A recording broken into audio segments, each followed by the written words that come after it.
नमस्कार, live India में आपका स्वागत है। मैं सम्राट पूर्णिया से। निर्दलीय सांसद पप्पू यादव ने दिल्ली में कांग्रेस के लिए चुनाव प्रचार करते हुए कहा कि अरविंद केजरीवाल जनता के पैसे से विज्ञापन करते हैं। अरविंद केजरीवाल ने कोई एक भी वायदा पूरा नहीं किया, अब नए वादे क्या कर रहे हैं। इन लोगों ने आप पर हमला करते हुए कहा कि इन लोगों ने जितना पूर्वांचल के साथ धोखा किया है, आज कांग्रेस याद आती है, आपने लोगों को लूटा है। आपको मैं कहना चाहता हूं किस तरह से जो समर्थन मिल रहा है। देखिए, तीन पार्टी, तीन तरह के लोग, दो व्यक्ति 11 साल, जिसने देश के 140 करोड़ लोगों के बीच सिवाय झूठ के, सिवाय उसके विश्वास को खत्म करने की, सिवाय उम्मीदों को खत्म करने की, सिवाय इकोनॉमी, अर्थव्यवस्था, किसानों की जिंदगी को बर्बाद करने के अलावे, युवाओं को बेरोजगार करने के अलावे, बेटियों को नीलाम करने के अलावे इन पार्टियों ने कुछ नहीं किया। सिर्फ हिंदू मुसलमान, मंदिर, इस तीन चीज के अलावे दूसरी बात आज तक 11 सालों में नहीं की। कभी भी वो आम आदमी की बात नहीं की, इस देश की बात नहीं की, कभी भी देश की इकोनॉमी की बात नहीं की, कभी भी 84 करोड़ लोगों को 5 किलो अनाज की बात करता है। 140 में 84 करोड़ 5 लाख, वो अनाज भी 5 जो किलो है वो अरवा चावल, और वो भी मेरे ही द्वारा, जनता के ही द्वारा। एक भी कोई चीज आप दिखा दो। दूसरी तरफ अरविंद जी 3 बार, कहां से शुरू करूं उनकी झूठ। रेहड़ी से, ठेला से, झुग्गी से, यमुना से, रोड से, पेरिस से, आम आदमी की तरह जिंदगी से। दुनिया में इतना पैसा किसी के पास कलेक्शन नहीं आता है जितना अरविंद जी को आता है। जितने कम समय में इन्होंने दुनिया के सबसे बड़े झूठ राजनीतिक बन गए, मार्केटिंग करते हैं, ये जनता के पैसे से एडवर्टाइजमेंट करते हैं। इन्होंने कोई एक काम बताओ ना, कोई एक वादा बताओ जो इन्होंने वादा किया होगा। राशन कार्ड से लेकर आम आदमी की जिंदगी को बढ़ाने से लेकर कोई एक वादा। पानी गंदी, तो जब कोई एक वादा पूरा आप 3 बार में नहीं किए, अब आप नए वादे क्या कर रहे हो।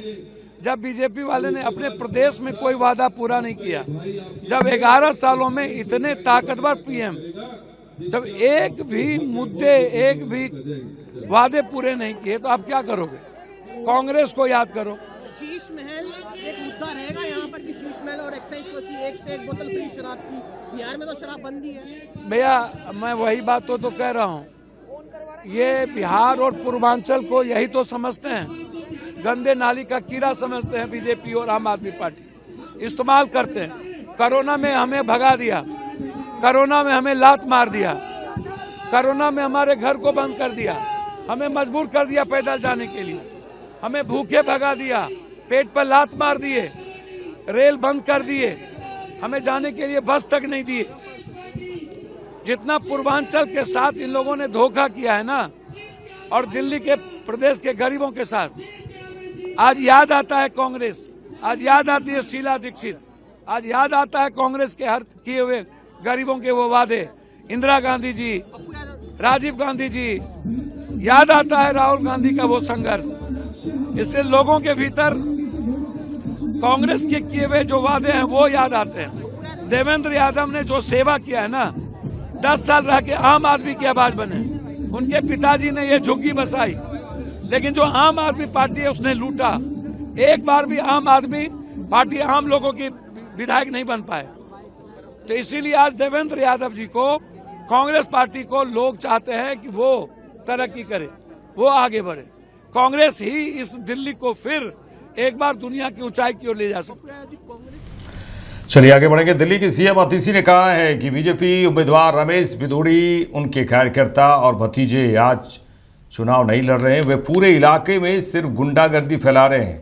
हम चुनाव आयोग से शिकायत करने जा रहे हैं कि रमेश बिधूड़ी, उनके कार्यकर्ताओं और भतीजों पर एफआईआर दर्ज की जाए और सख्त कार्रवाई की जाए।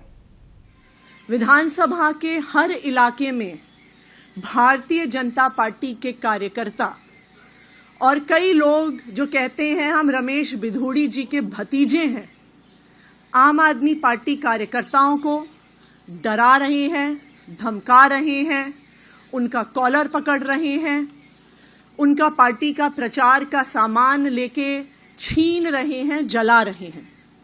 मैं एक एक करके पिछले एक हफ्ते में हुई ऐसी गुंडागर्दी की घटनाएं आप सभी के साथ शेयर करना चाहूंगी।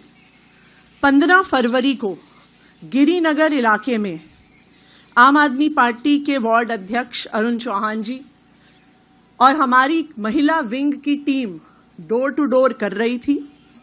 वहां पर भारतीय जनता पार्टी के राजीव भाटी जी, जो कहते हैं वो बिधूड़ी जी के भतीजे हैं और भारतीय जनता पार्टी के पदाधिकारी हैं, बीजेपी का पटका उन्होंने पहना हुआ था, वो हमारे कार्यकर्ताओं के पास आए, गाली गलौज किया, उनके हाथों से स्टिकर छीने, उनके हाथों से पैम्फलेट छीने और वहां पर गाली गलौज करने के बाद आम आदमी पार्टी के पर्चों को जलाया और आम आदमी पार्टी के स्टिकर्स को जलाया।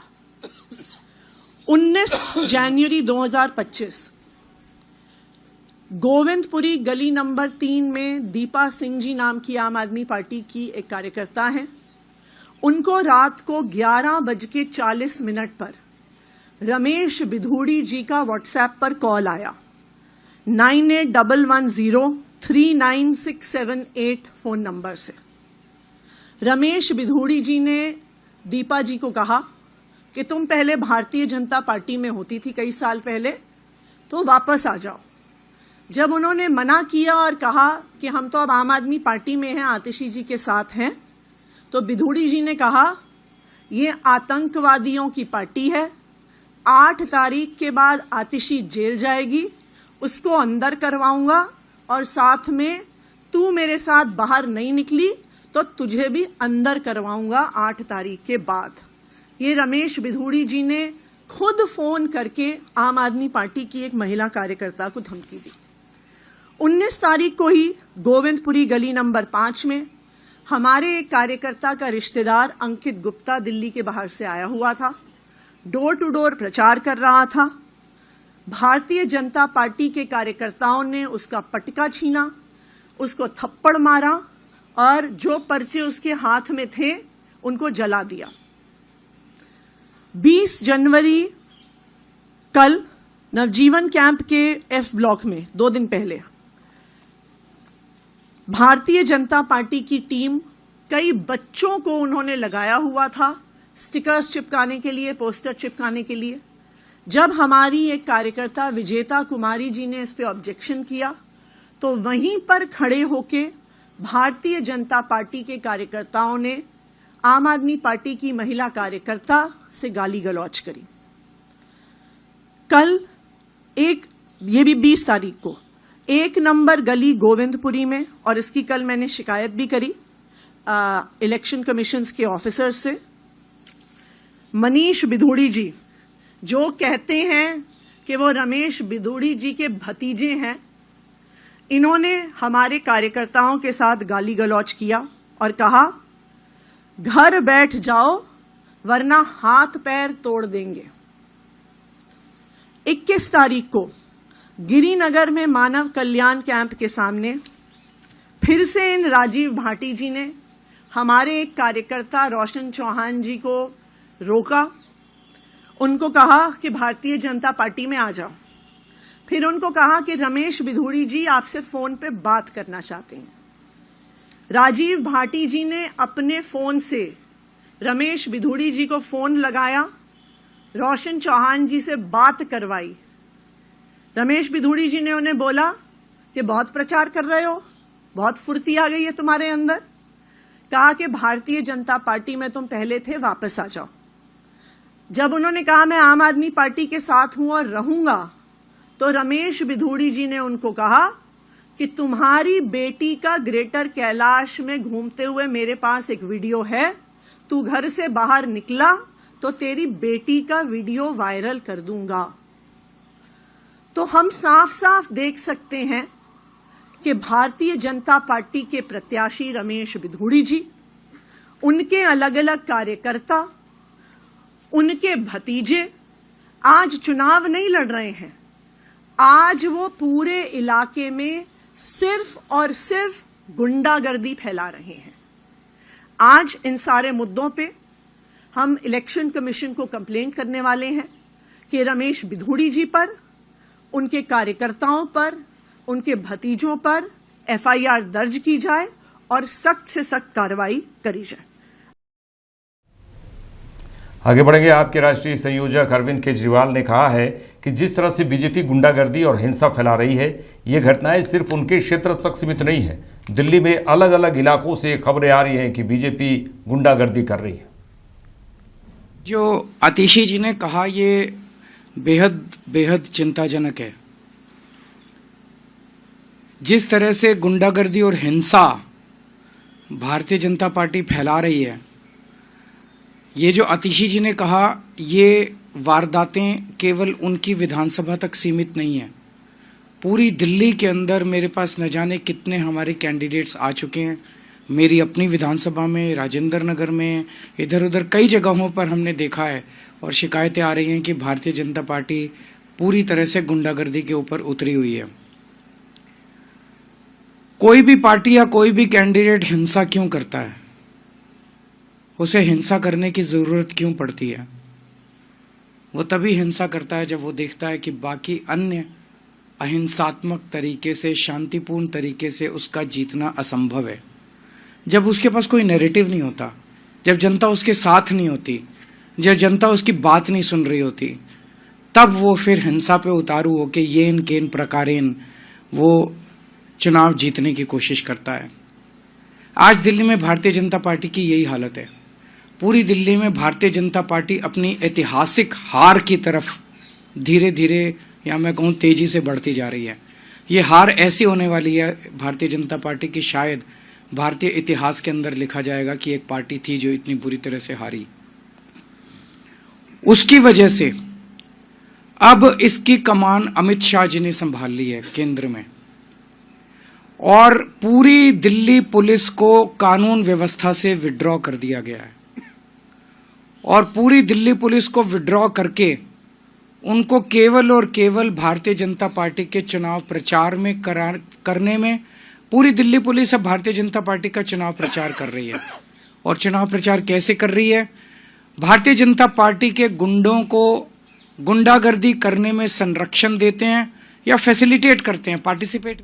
नई दिल्ली विधानसभा क्षेत्र से कांग्रेस उम्मीदवार संदीप दीक्षित ने कहा है कि कोई भी किसी प्रदेश से आए और चुनाव प्रचार करे, कोई दिक्कत नहीं है, लेकिन पंजाब पुलिस की गाड़ियां दिल्ली में दौड़ रही है, पंजाब पुलिस की गाड़ियों में आपके कार्यकर्ता आ रहे हैं, तो ये गलत चीज़ है। उन्होंने कहा कि पंजाब पुलिस की गाड़ियां आपको एस्कॉर्ट करे, ये कौन सी राजनीति है? इस बारे में उन्होंने कहा कि इस बारे में मैंने पहले भी शिकायत की थी कि बार बार उनसे कह रहा हूं कि इसकी जांच करें। पंजाब पुलिस की गाड़ियां तो दिल्ली में चुनाव के समय तो आने ही नहीं चाहिए।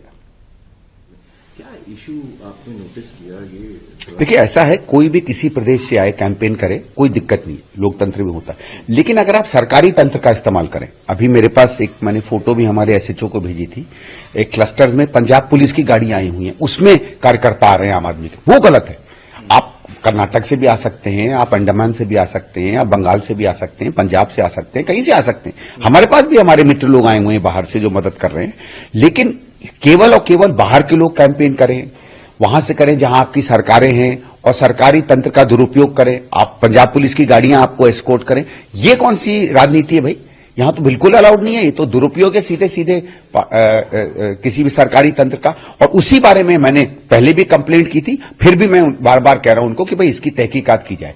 अभी बीआर कैंप एरिया है हमारा रेसकोर्स के पास, उसमें इनकी गाड़ियां दिखी, उसका भी मैंने अभी मैं इसमें बल्कि दिखा भी सकता हूं, अगर आप एक सेकंड इंतजार करें तो मैं इसमें एक सेकंड आपको वो फोटो दिखाता हूं जो हमारे लोगों ने ली।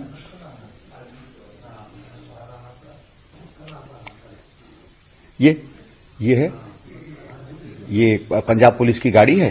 अब इसको आप देखिए, अब मेरा ये कि पंजाब के लोग आए, पंजाब पुलिस की गाड़ियां वहां क्या कर रही हैं? वो कैसे कैंपेन कर सकती है भाई? पंजाब पुलिस की गाड़ियां हैं, पंजाब सरकार की गाड़ियां तो दिल्ली में आनी ही नहीं चाहिए चुनाव के समय में। भारी संख्या में श्रद्धालु प्रयागराज पहुंच रहे हैं और श्रद्धालु प्रयागराज में त्रिवेणी संगम पर पवित्र डुबकी लगा रहे हैं। शहर में ठंड काफ़ी है। तस्वीरों में आप देख रहे हैं कि त्रिवेणी संगम क्षेत्र में ठंड है और उसके बावजूद श्रद्धालु डुबकी लगा रहे हैं। एक श्रद्धालु हेमलता तिवारी ने कहा है कि यहाँ बहुत ठंड है लेकिन हम इसका भरपूर आनंद ले रहे हैं।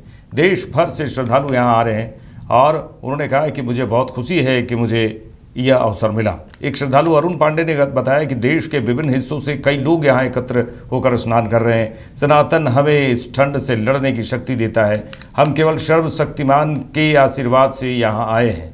आपको बता दें कि उत्तर प्रदेश पुलिस ने प्रयागराज जिले के चारों ओर एक बहुस्तरीय सुरक्षा व्यवस्था स्थापित की है। पुलिस ने कहा कि अवैध सुरक्षा चक्रव्यूह नामक इस पहल का उद्देश्य इस आयोजन में शामिल होने वाले लाखों श्रद्धालुओं की सुरक्षा सुनिश्चित करना है। सुरक्षा भी पुख्ता है। यहाँ प्रयागराज में प्रयागराज जिले के पड़ोसी जिलों से जोड़ने वाली 7 मार्गों पर 102 चौकियों पर 71 निरीक्षकों, 234 उप निरीक्षकों और 645 कांस्टेबल सहित 1000 से अधिक पुलिस कर्मियों की यहाँ तैनाती की गई है और देश भर से लोग यहाँ पहुँच रहे हैं और संगम घाट पर पवित्र स्नान कर रहे हैं।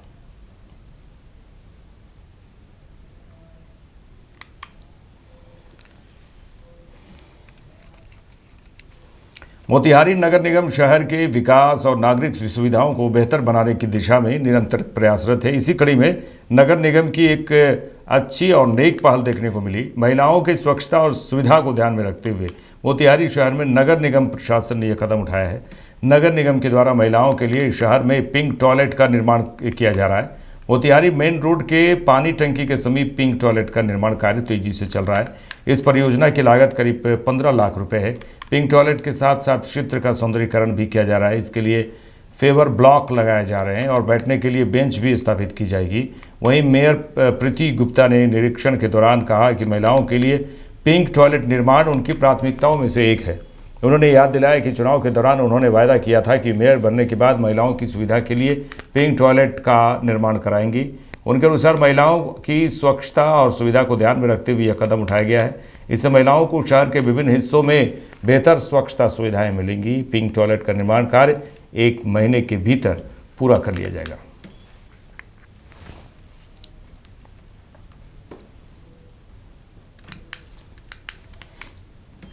चलिए आगे बढ़ेंगे। चंद्रपुरा प्रखंड के तेलो पूर्वी पंचायत के दांडूडी क्रिकेट मैदान में तेलो प्रीमियम क्रिकेट टूर्नामेंट का फाइनल मुकाबला रुद्रा 11 तेलो पूर्वी बनाम आर्यन तेलो ग्रुप पूर्वी के बीच खेला गया। फाइनल मैच का उद्घाटन डुमरी विधायक टाइगर जयराम महतो ने किया। स्थानीय मुखिया शंकर महतो ने संयुक्त रूप से फीता काटकर किया है। इस दौरान विधायक ने खिलाड़ियों के साथ क्रिकेट खेलते हुए दे दनादन चौका और छक्के भी लगाए। वहीं मुखिया ने भी हाथ आजमाते हुए चौके छक्के लगाए। फाइनल मुकाबला में पहले बल्लेबाजी करते हुए रुद्रा 11 तेलो पूर्वी की टीम ने 11 ओवर में 6 विकेट खोकर 142 रन बनाए, जबकि पारी खेलने उतरी आर्यन ग्रुप की टीम ने 10 ओवर में सभी विकेट खोकर 124 रन ही बना सके। इसके साथ ही रुद्रा 11 की टीम ने 18 रन से तेलो प्रीमियम क्रिकेट टूर्नामेंट में कब्जा किया।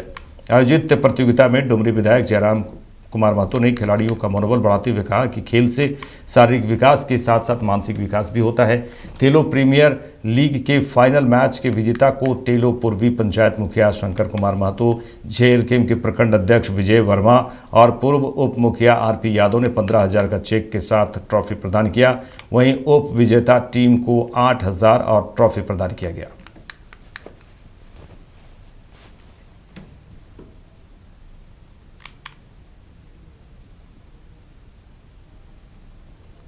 प्रयागराज में हो रहे उत्तर प्रदेश कैबिनेट बैठक पर सपा प्रमुख अखिलेश यादव ने कहा है कि कुंभ और प्रयागराज वो स्थान नहीं है जहां पर राजनीतिक कार्यक्रम और फैसले लिए जाएं।